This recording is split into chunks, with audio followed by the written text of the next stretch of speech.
सुखदेव जी लिखते हैं,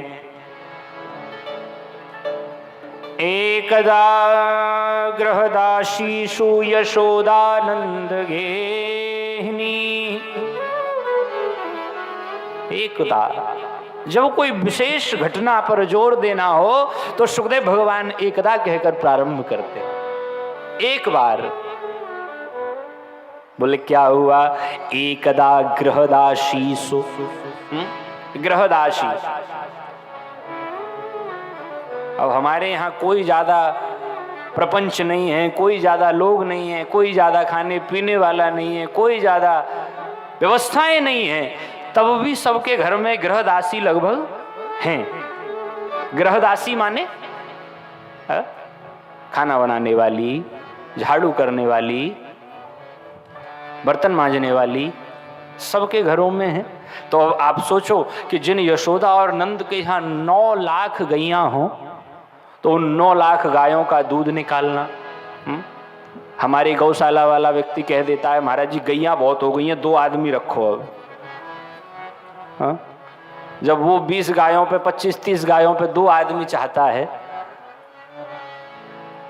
तो 9 लाख गायों के ऊपर कितने आदमी नंद बाबा ने रखे होंगे, कितनी माताएं दूध पिलाने के लिए होंगी, कितनी सेवा के लिए होंगी। इसलिए बहुवचन आया, एकदा गृहदासीषु।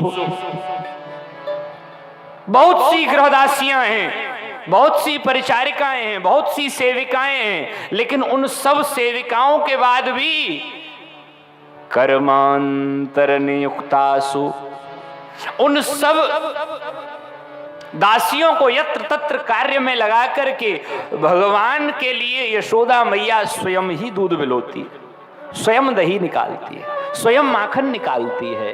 अर्थ क्या है? संतान के लिए, बच्चों के लिए और अथवा तो भगवान के लिए।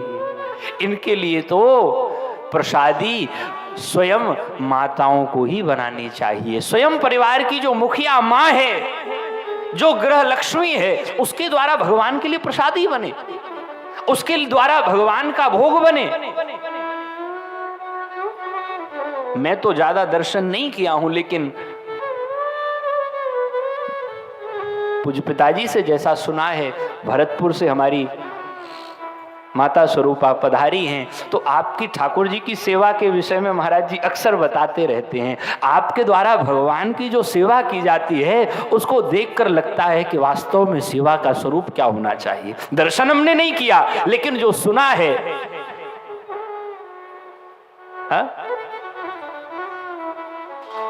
और हमें तो लगता है कई बार सुनना देखने से ज्यादा आनंद देता है। हाँ, कभी देख लेंगे तो लगेगा अरे ये ऐसे होता, ये ऐसे होता, लेकिन जितना सुना है उसमें पाया है कि आहा, ये सब लक्षण यहाँ घटित हो रहे हैं। सेवक भी हैं, सेविकाएं भी हैं, सब आनंद है, लेकिन फिर भी कर्मांतर नियुक्तासु। 2 जगह शास्त्रों ने सेवकों का प्रवेश निषेध बताया, और सब काम करा लीजिए, लेकिन एक रसोई में और दूसरा पूजा घर में। एक तो रसोई में जो कार्य हो वो गृह लक्ष्मी द्वारा हो, और दूसरा भगवान की जो सेवा हो। नौकर से कह दिया बोले तुम ठाकुर जी को नहला दो और तुम ये सेवा कर दो, अरे तो फिर क्या लाभ हुआ? 3 प्रकार की भक्ति है और यशोदा तीनों कर रही हैं। यानि यानि गीतानि तद बाल चरितानि च, मनसा वाचा और कर्मणा। 3 भक्ति और यशोदा में तीनों घटित हैं। मन में बोले मन में नित्य मनमोहन का चिंतन चल रहा है। वाणी से यानि यानि गीतानि, गोविंद के गुणगणों का गान कर रही है, और कर्मणा बोले कर्म में दही निकाल रही है भगवान के लिए, माखन निकाल रही है गोविंद के लिए। बड़ी अद्भुत लीला है। भगवान ने आकर के गोद में बैठकर माखन मांगना प्रारंभ किया, माखन भगवान ने पाया। लीला तो बड़ी विस्तार से है, पूरा विस्तार करेंगे तो आज कथा को भी थोड़ा सा ठीक समय से विश्राम देना है, ग्रहण काल भी प्रारंभ हो जाएगा। कई